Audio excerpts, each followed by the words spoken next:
This is the DTV Digest, the podcast that brings you news and reviews of films which didn't make it to the cinema.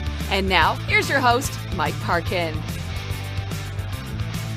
Hello everyone, and welcome to the DTV Digest, the podcast which brings you reviews of films which didn't make it to the cinema and instead went straight to streaming media, DVD and Blu-ray. I'm your host Mike Parkin, and joining me this week are Richard Hawes. Hello everybody. And Tom Jolliffe. Hi everyone. Now this week we have an action-packed lineup for you. We're going to kick off with a sequel to The Debt Collector, very imaginatively called Debt Collectors. Then we've got the Chris Hemsworth starring Extraction. Our short shot this week is going to be HELD OP SOK. And we're going to round off with a bit of Roddy Piper in JUNGLEGROUND. So let's crack on. So our first review is Debt Collectors. Even though we all thought they were dead, French and Sue actually made it out of the end of their last adventure, although needing some serious patching up. Each thinking the other is dead, they are eventually brought back together to undertake 3 more collections for the erstwhile boss Tommy. However, there is a catch once more. So this is just good news all round, guys, as far as I'm concerned. Chiefly, and it is a bloody cheat, but who gives a fuck? French and Sue are being brought back from the dead because, let's face it, yes, they bloody well did die at the end of the other film, and all the stuff with the cows really just sort of rammed home the fact that, yes, they were bloody dead. But, obviously this film, he's seen sense. He realised that these characters, French and Sue, have got a lot more gas to the tank, and he's done a bit of convoluted retconning to sort of bring them back to life, and here we are. This is an improvement on the last film, I believe, even though there are similar beats to it. The characters are filled out much more. The fighting scenes, although there seem to be fewer of them this time around, they are a bit more varied. There's a few sort of shout backs to the first film, which I quite enjoyed. How about you guys? Let's start with Tom. Yeah, I just echo what you said there. Really, it's an improvement on the last one, I thought, and I think everything feels a little bit sharper. There's some great lines in it, so it's consistently sort of entertaining. I just like that. There's a nice sort of Shane Black element to it. Just feels like one of his old sort of buddy movies. Nice old-fashioned, proper action film, the sort they used to make. And you're absolutely right. You're absolutely right. Yeah. Adkins and Mandylor just make a great team. So I can sort of see why, maybe they didn't expect it to be quite as successful as it was the first film. Definitely. Obviously, so they've ended up sort of retconning it and bringing them back. But so I'd definitely be down for another one if they do another one. Yeah, just really enjoyed it. Rich, over to you. Yeah, I inevitably loved it as well. It's all about the characters more than the story. The French and Sue, they just have a great banter between them. And as Tom was just saying there with like the Shane Black quality, it's the banter. It's like Shane Black movies have always been, about those qualities. Even the Predator that I watched recently, the thing that was the best thing about it was the interactions between the characters. And so we get a lot of that here. There's a lot of character, not a huge amount of character development, but they're anti-heroes. They're not good guys. Everyone in this movie is a bad guy basically. They're sort of everyone's. It's like a gangster movie in that sense. But the guys are likable. Even when they're doing sort of stuff that's not particularly nice to sort of some people. But most of the people that they're going after are worse than they are. So it's kind of guy. But it's interesting that Vladimir Kulich is back as what was his name? Tommy. And his character is very important to this story once again, but more so this time. And there's a real delving into the relationship between his character and Sue's character. But not so much that it gets, schmaltzy or anything. These are, gangsters at the end of the day. But there is a warmth and the theme of loyalty, comes through, and I think that's the sort of binding thing. They've got like a code, and they're up against gangsters who are, who have no code, and in some cases are actually out for revenge. There's there's a couple of interesting. Well, there's lots of interesting things going on here. Sort of on the sidelines. For example, French and Sue are being followed everywhere by these two characters, these sort of shady guys. Sue knows why they're there, but French doesn't. Yeah. Which is and their sort of interaction's quite good. The cast is great. Not only have we got Vladimir Kulich in there, we've also got Marina Sirtis as the baddest bitch in bloody Las Vegas. And we've also got Vernon Wells turning up as sort of the head of the motorcycle gang, which was quite impressive. And he has a good little swearing match with French, which is pretty cool. Because they were both in Green Street too, weren't they?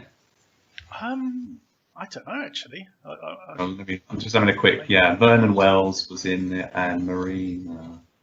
Yeah, so they were both in Green Street 2, which All right. Jesse Johnson did back in 2009, so 10 years ago. So kind of bring. As far as I know, that's the only film that he's made with those two. So it's interesting. It was really nice to see them back. And Really, yeah. And I mean, Marina Sirtis' accent is like wandering all over the place. I didn't even recognise it. That was the funniest thing, because obviously, I only know her as Councillor Troy from Star Trek, but that was really amusing. There is an interesting, what seems to be a bit of a theme starting to develop. It started with Avengement and carried on here, and that is a certain product placement.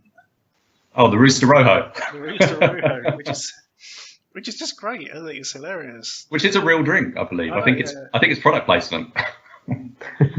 But I think it's sort of a winky product placement. You know what I mean? Because obviously people who watch his films are going to spot it straight away.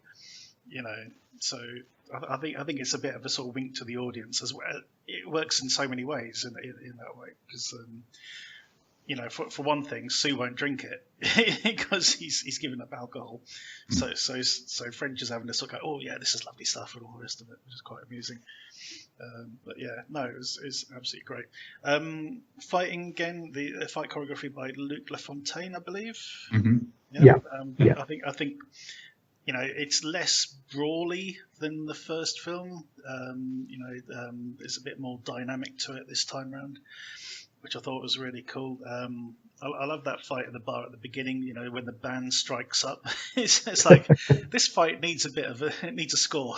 I want to shout out to Niels Allen Stewart behind the bar. Yeah. I hadn't seen him in anything for years. He's done loads of stuff with Jesse Johnson, but I haven't seen him in like 10 years or something. And he's really got.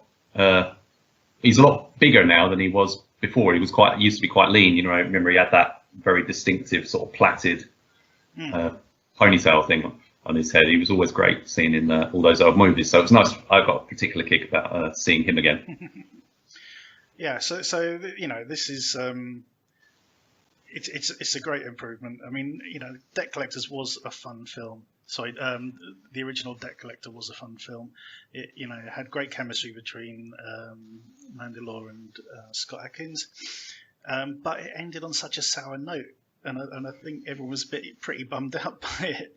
So I'm glad, for whatever reason, if it was a financial reason or artistic reason, they decided to bring back the pair.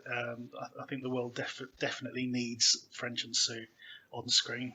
I'm really happy for Stu Smalls as well, continuing his streak of co-writing scripts with Jesse Johnson. So between Accident Man and Avengement, and now this, and the original Debt Collectors, Debt Collector, I think he's doing really well, and and he obviously has a good sort of rapport with Scott, And Scott Adkins is just like he is the most articulate action guy you're ever going to come across. You know, I mean, he carries the dialogue so well. Oh yeah, it's like completely natural for him as well, isn't it? And this time, as Sue points out, he's got a bit of a mouth on him, and you know, he's sort of a little bit like his sort of Mike Fallon character in Accident Man, where you know he'll sort of like just give lip basically, you know, because he knows that he can handle himself, he knows he can take anyone in the room, and yeah, boy can he basically. Yeah, he's very cocky. Yeah, he is a little bit, but even so, great to watch. And even, you know, shout out to Louis Mandylor, that, you know, the boxing scene for a start. He seemed to be doing a lot of his own work in that, and then that brawl he has with French as well, which I was wondering if that was a bit of a shout out to the fight in They Live. And I was thinking exactly the same thing. I think it very much is. Yeah. Just put on the bloody sunglasses. You know? The whole pace and everything, and you know, the location of that scene is it's so on the nose. But that's brilliant. You know, I love that. Yeah. So there you go. Scores, guys. I'm going to shout this out straight away. I'll give this a 9 out of 10. I'm going to go 8 out of 10 on this one. Ooh, I'm on the fence now. I'll go for a 9 as well. So 2 9s and an 8 for Debt Collectors. Look out for this one. Should be on the shelves or on streaming media in the middle of May.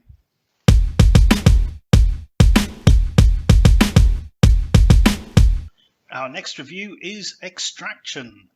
Tyler Rake is a black market mercenary who is hired to rescue the teenage son of an incarcerated drug lord in India.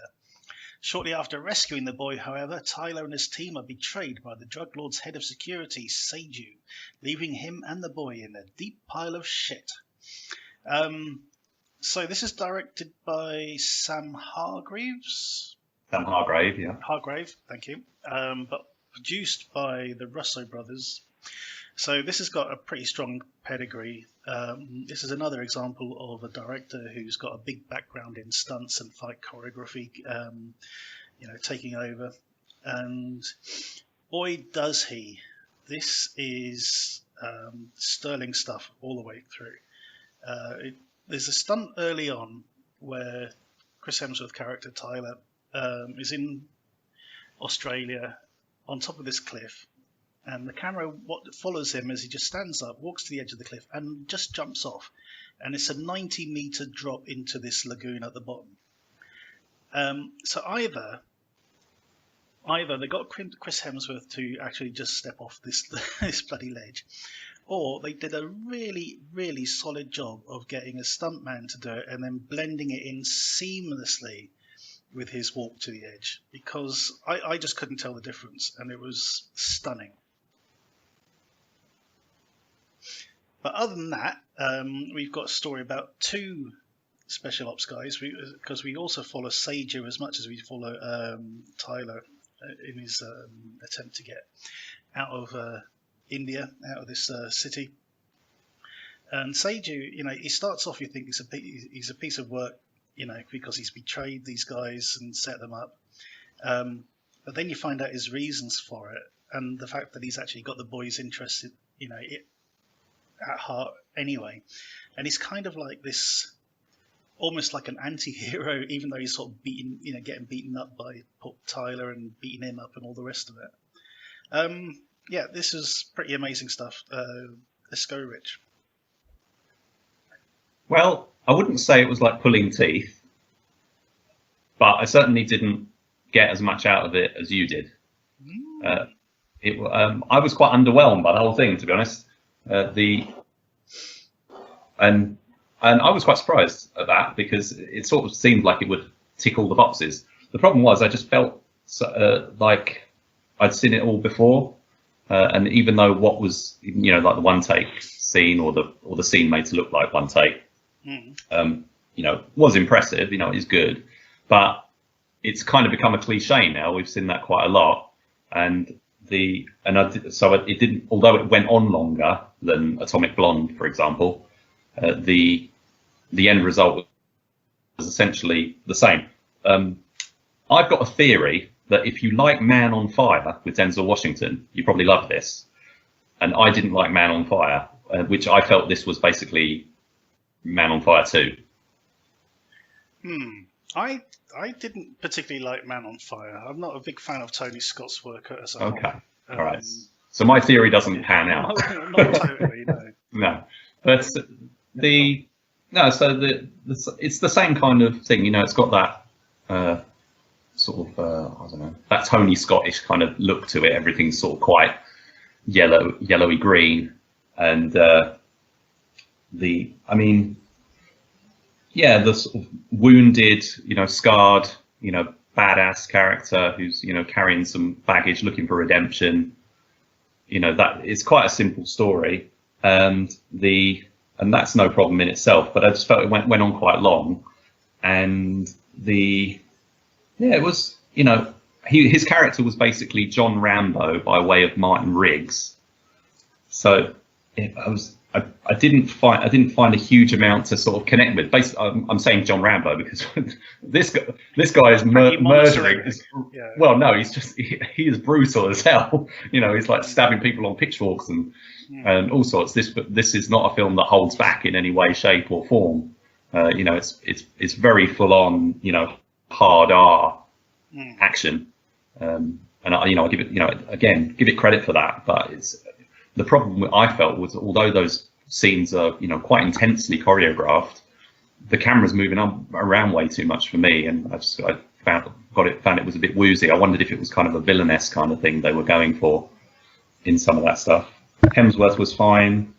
I'm going to throw it over to Tom now.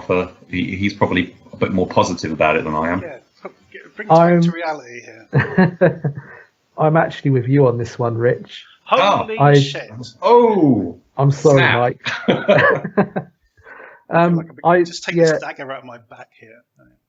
Yeah, I think because there've been quite a few, amongst action fans, quite a few good reviews for it. So I went in expecting a little bit more.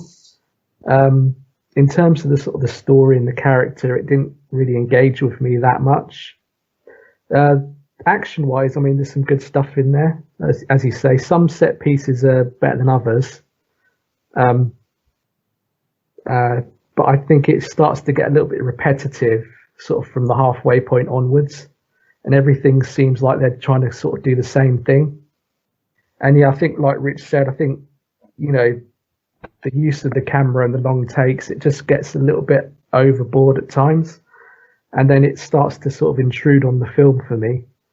I think that's kind of like a little just a general pet peeve that I have with a lot of modern movies now. Mm-hmm. And another thing that I wasn't too keen on, and again, this is more like a general thing, is there's a lot of sort of CGI sort of squibs and bullet hits and muzzle flashes, which I think that's just like that's the new way they do it now. But it's just something that sort of I'm not too keen on. Mm-hmm. But yeah, there's some nice set pieces, particularly the sort of the first half before everything starts to get a bit samey. But I don't think it's one I'd watch again, if I'm being brutally honest. The bridge sequence at the end, because basically the entire last part of the film takes place about just trying to cross this bridge.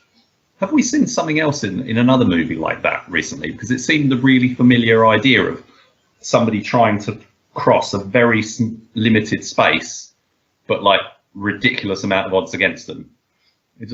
I can't think of what it couldn't come to mind what that film might have been. It doesn't matter. It's just I was just wondering. But it was kind of that long take sequence and the bridge sequence are the kind of two things I remember. But I wasn't particularly excited by either of them, and the rest of it was Hemsworth's character trying to protect a kid. How many times have we seen the protecting a kid movie?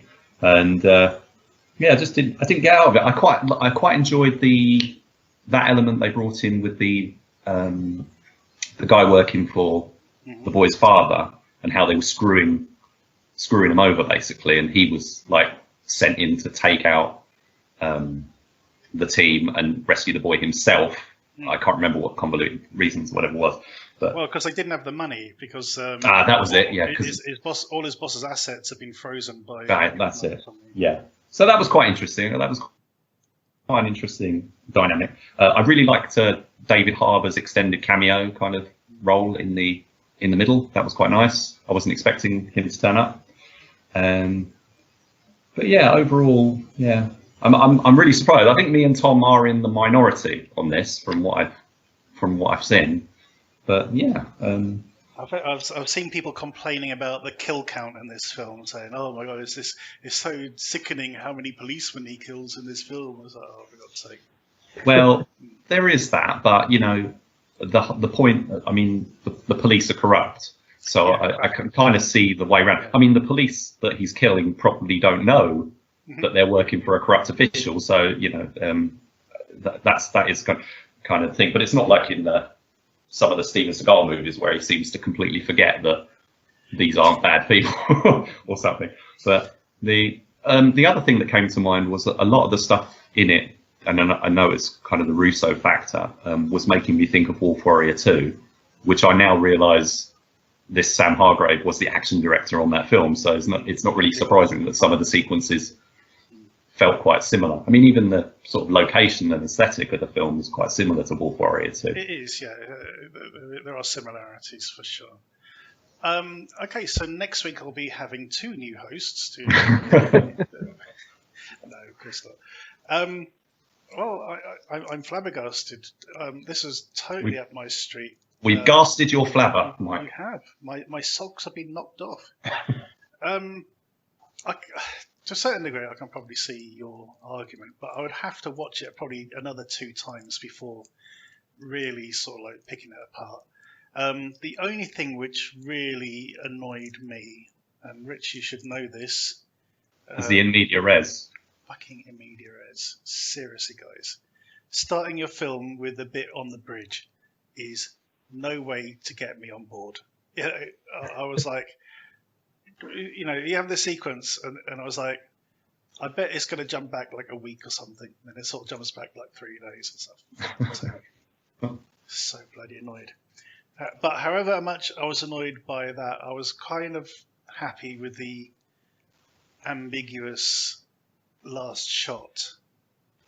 Yeah, I did think that was nice. I like that. Yeah. I did like that because, you know what they say in film and TV, if you don't actually see them die, then they're not dead. You know, that is the rule of thumb.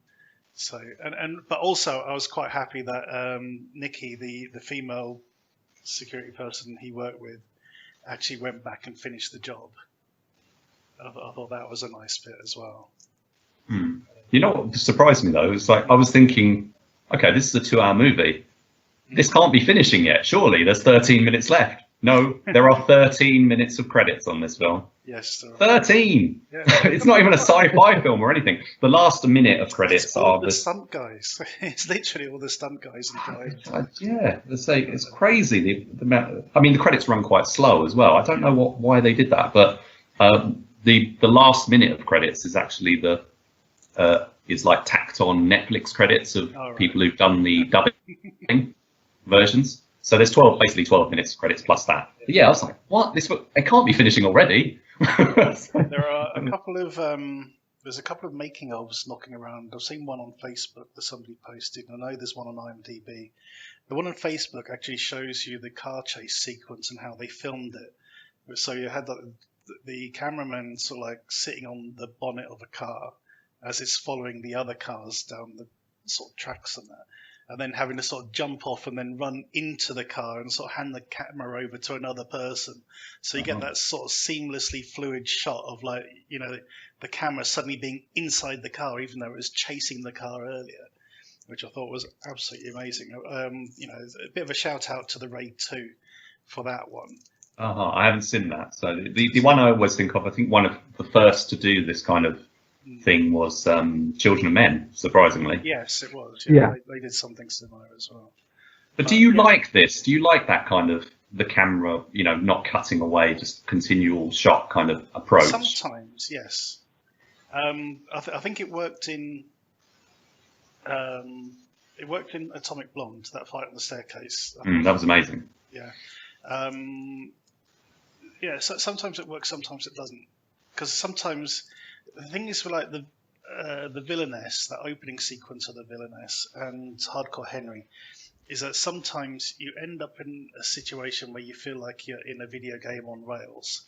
Like the old time code games and things like that.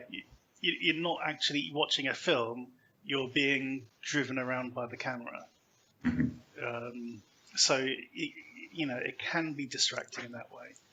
Where, especially when it sort of takes on the point of view of a person. Yeah. Which it did in the villainess. Thinking, well, I don't know who this person is. Why am I her? Why am I doing all this stuff? It's just bizarre. It becomes less of a film in that way. But anyway, scores on the doors, guys. I almost dread to ask. Tom, you go first.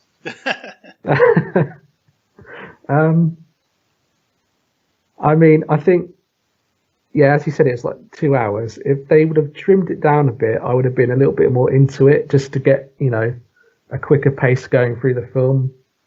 I'm going to go for a 6.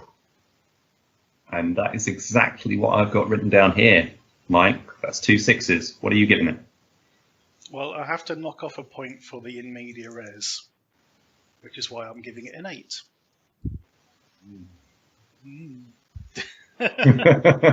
Yes, so 2 6s and an 8 for Extraction, available on Netflix. Go watch it. See who's right.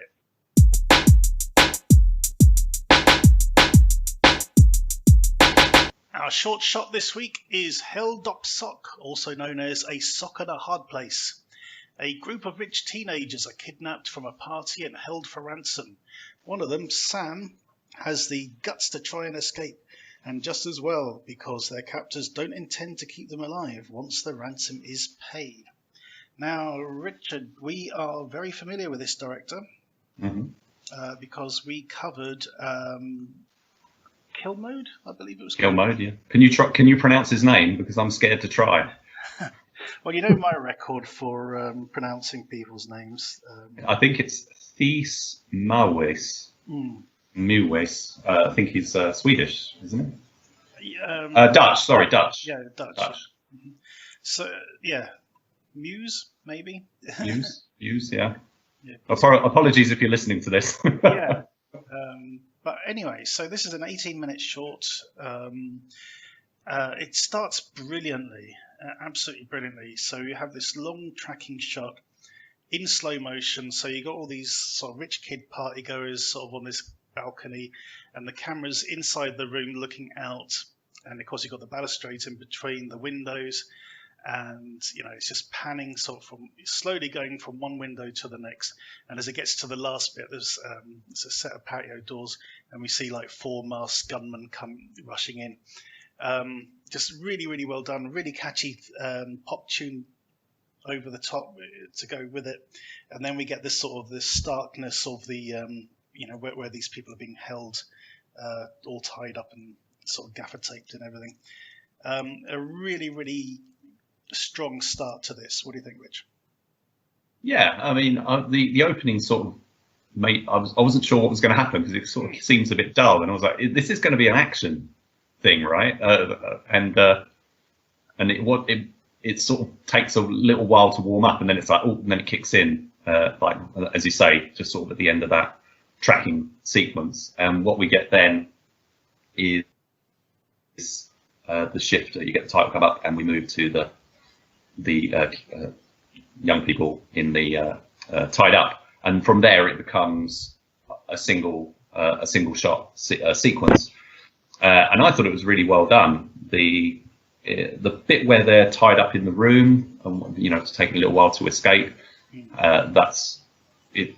It doesn't. There's not a lot to get in terms of aesthetics or anything about it. It's quite a cheap looking sequence. But once they venture out of there into the corridors, lighting and everything all kicks in, and it looks really sharp, and the whole sequence is really well executed. I thought the heroine of the story, they don't establish that she's tough in any way, but she's very resilient. We'll say that as much, and not afraid to sort of get involved and go back and take on the bad guys. She's got a sort of a Jackie Chan aesthetic, doesn't she? Basically, without the actual skills, she's just got that sort of like I just can't give up sort of thing. Yeah, and she takes a real beating in the story, which continues from a corridor to a cupboard to the exit, and then kind of back again. It's very, very limited space, very sort of taking place in real time kind of story. And I thought the cinematography and the choreography was excellent. Yeah, absolutely. It's one of those things that you got these sort of like it comes back to that sort of confidence factor as well, and this sort of inherent sadistic nature of these guys that to a certain degree you think they're probably sort of toying with her. They could easily kill her in like 2 moves, but but they don't. They just sort of keep no, I'm just going to sort of slap her around a bit, and eventually she gets the upper hand and sort of like sort of kills one of them, and and there's that moment that she almost escapes, and then she hears on the tannoy when they've paid the ransom, kill them, and then has to go back. She's compelled to go back and try and help, which was really, really cool. And it's bleak. It's very gritty and bleak, probably quite realistic in that regard, as to what would probably happen in that sort of scenario. Cool. I quite liked at the end that the story as it is concludes, but then as the credits are playing, the next part of the story starts, and then it kind of ends on a cliffhanger. Yeah, absolutely. In fact, I posted a message on Vimeo this morning after I watched it, going, "Is there going to be a sequel?" You're kind of crying out for one at the moment. But yeah, no, and that was quite amusing as well. The fact there's like, well, there's a motorbike. Like, oh wait, there's a car. No, there's a horse. Really, Tom, did you get a chance to take a look? I did, unfortunately. I think Vimeo wasn't in the mood for me to have a look. No. The bits I did see, it did look interesting though, so it's definitely one that I want to go back and have a look at. I definitely recommend you do so. If you don't get a chance to watch Kill Mode, which was the feature we reviewed back on episode 95 or 96. 95, yeah. 95. Which I think we agreed the first half was really, really good. The second half was just one long chase/fight sequence, which didn't go anywhere.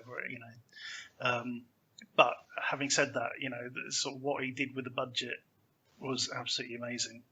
Yeah. So that was another film that opened with a long sort of one-take scene, didn't it? And then it sort of shifts into other things. It didn't really do the one-take thing a huge amount, but that opening again, sort of 10 minutes or so, I think, is quite continuous, although less. Different way it's done, but yeah, I mean, he really knows what he's doing. Yeah, and we want to see Molly at some point. Which was the prequel to Kill Mode. Yeah, that's right. Well, yeah, but anyway. So yeah, this is definitely worth seeking out. It's on Vimeo. We'll put the link into the footnotes. We definitely recommend you check it out.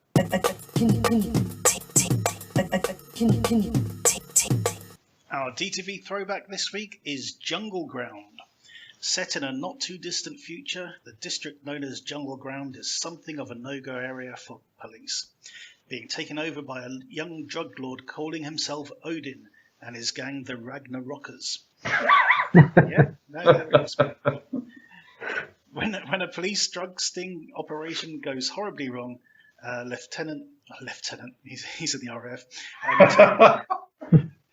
Lieutenant Jake Cornell finds himself at the mercy of the gang.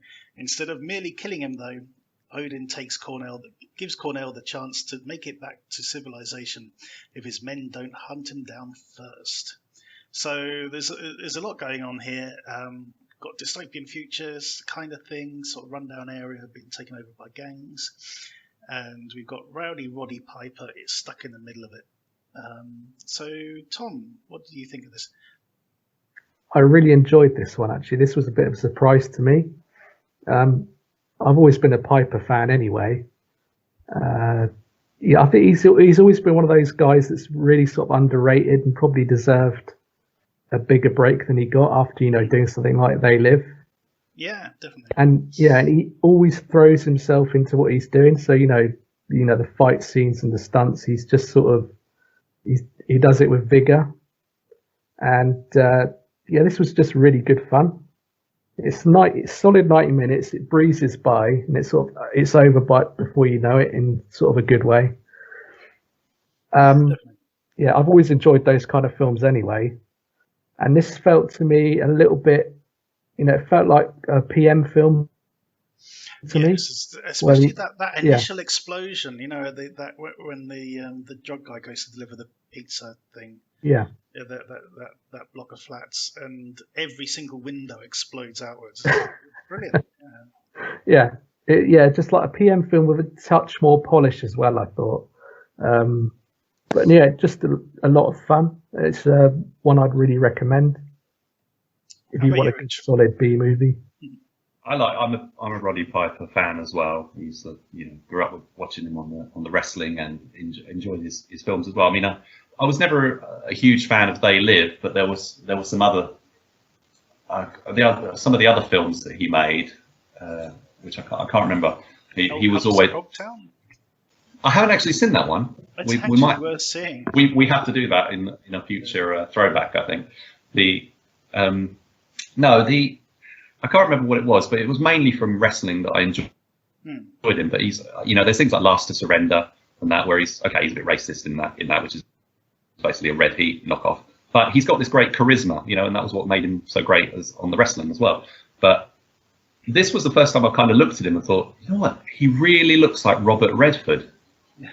If Robert Redford was an action star, he'd be Roddy Piper. He had that particular sort of haircut in this one, and he's wearing that big coat. And he's when he gets into his proper, he gets into like that gang outfit in the latter part of the film and starts actually fighting people, a bit. And that was where his physicality really comes through, and he's doing some wrestling moves on him and stuff. But apart from that, I was quite disappointed that he didn't really have a lot to work with in this. His character is established at the start, and he does that great thing where he goes to see his girlfriend, and she basically jumps into his arms, which I thought was pretty cool, and he carries her upstairs, and they establish that he wants to propose to her. But then his character doesn't really get anything more to do. And it's the supporting characters, the baddies, who, as in a lot of action movies, the baddies are more colourful than the hero. In this case, there's all of them. We're very much in this it's the kind of world that VFW was an homage to. That punks are ruling. In this case, it's is it Ontario? No, Toronto. It's Toronto in Canada, where Jungleground is, which is this no-go area with all the punks and that, which have all got their sort of funny. I mean, I watched Death Wish 3 recently, and it's all the way back to there. All these punks with their distinctive comic booky kind of qualities and names. So there's a guy in here called Game Show, and he quotes lines from game shows and is on rollerblades. Yeah, and there's a Dragon, who's his brother, and as the whole thing about the Norse mythology, which is kind of a bit weird because they're called the Ragnarokers, and a few of them, there's Loki and Thor and Odin, who's the main bad guy. But then all the others, they're like, no, we'll just call you, Game Show or whatever it is. So those characters were a lot more fun, and I think the actors had much more to work with. I mean, the guy playing Odin, J.R. Bourne, I don't recall him from other things, but I know I've seen him in other stuff. Yeah, he's got a very familiar face. The rest of the cast, I didn't notice them until it was only in the credits. I think there's a few people who went on to other things, like Lexa Doig I think her name was Spider in this. She went on to do like Jason X and the CI5, the New Professionals on Sky and stuff like that. And there's another actor in it. I can't remember what their name was, but yeah, there's a couple of people who went on to other things, but yeah. So I thought it was okay personally, but it didn't blow my socks off or anything. I really enjoyed this. I mean, it's you know, it's a solid, entertaining film. Basically, it's not amazing or anything. It certainly seemed better, but it passes the time. It you know, does what it says on the tin. It was interesting. I recently joined a group of action fans on Facebook, and they posted this, and I was like, I've never heard of it. And then I found out it was on Amazon Prime. I thought, yes, okay, we need to sort of take a look. There is another one with Casper Van Dien that I want to sort of check out called The Tracker, which has also been recommended on the same forum. But yeah, I love the fact that we can still, you know, even though we are sort of hardened sort of, you know, action fans, I think we've seen everything and done everything VHS, and it turns out, no, there's little hidden gems sort of knocking around for us to still check out, which is really, really cool. Yeah, so I think I mentioned ages ago, or when I was watching this, that there are a couple of little parallels between this and Extraction, in that you have this guy who's like one of the bad guys, but ends up sort of like kind of becoming a good guy by the end of it, when he realizes that his sort of morals and beliefs are being betrayed by his boss. That was an interesting dimension, I thought, to the story. Yeah, and the whole thing with the, you know, obviously he has to sort of run this sort of gauntlet and try and get to sort of safety, you know, sort of typical sort of like Warriors-esque kind of. It's kind of a Hunt the Human theme again, isn't it? Like the hard target-y kind of. Oh, we're gonna let you go because we want to hunt you down. we want to make a sport of you, and then it's like, why didn't you just kill him? That's right. Yeah, the sort of decision that you come to regret later on, basically. But yeah, this is a solid little film. It's no Extraction, but for something which is hanging around on Amazon Prime that nobody's ever heard of, it really deserves a look. And if you're an action fan, if you're not Roddy Piper fan, if you're a Warriors fan, you'll probably get something out of this. So check it out. That is JUNGLEGROUND on Amazon Prime. Before we finish off, I just want to say that when we were talking about debt collectors, we mentioned They Live, which I thought was a nice sort of tie-in to.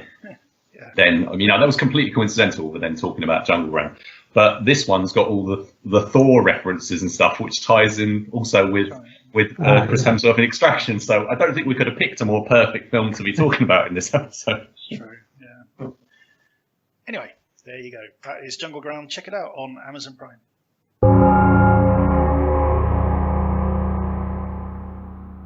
Okay, that's the end of this week's show. So thank you very much to Tom and Rich for joining me and for arguing over Extraction. I'll never forgive you guys. So tune in again next time. Thank you for listening. Thank you for listening to the DTV Digest. Let us know your thoughts in the comments and tune in again next time.